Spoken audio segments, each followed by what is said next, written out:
Yes, so I really appreciate the question about the Twyman-Stokes Classic because there's some meaning there, right? And I hope it's something we can build off in the future and continue to like. There's so many great stories with Cincinnati basketball or attached in some way to Cincinnati basketball, and there's so many things that I didn't know till I got here, right? Like I still learn, and I'm not surprised anymore.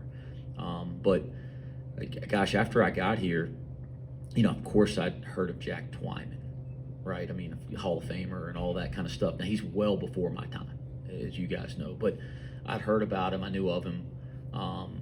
But you start to hear the story of him and Maurice Stokes, which I had no idea, and I had actually heard about the award in the NBA. You guys know the Teammate of the Year award in the NBA is I think the Stokes Twyman Teammate of the Year award, and so I'd even heard that, but never thought, well, why is that the case? And I believe Marvin Williams, who I played with, who's a dear friend, either received it or was, in the voting multiple years, one or two or three for that. So whether he got it or not, I know he was right there.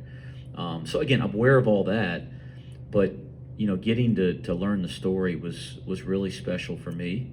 And for those of you that don't know the story, I'm a basketball junkie and fanatic, and so I didn't know.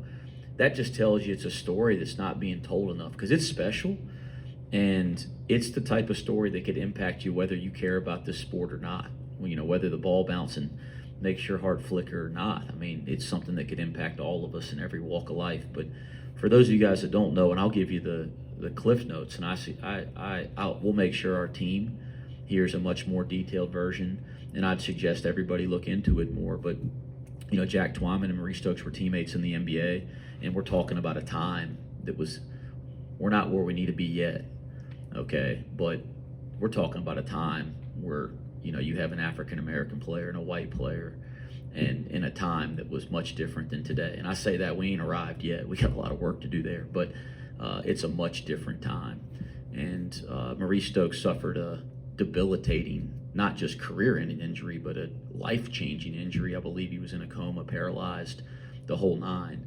And the story of how Jack Twyman, his teammate, looked out, became his guardian, raised a ton of money, and looked out for him, and developed this lifelong friendship that started as teammates into something so much more deep and impactful for the rest of their lives.